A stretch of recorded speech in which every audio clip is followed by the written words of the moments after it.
படைத்தவன் மேல் பழியும் இல்லை, பசித்தவன் மேல் பாவம் இல்லை.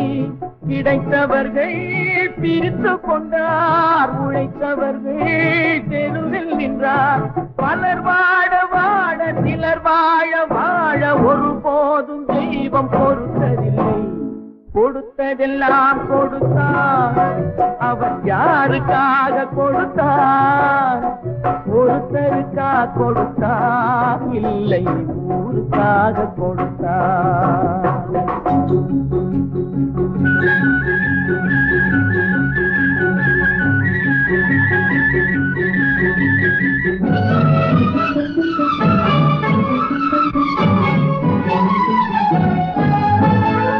இல்லை என்போர் இருக்கையிலே இருப்பவர்கள் இல்லை என்பார்.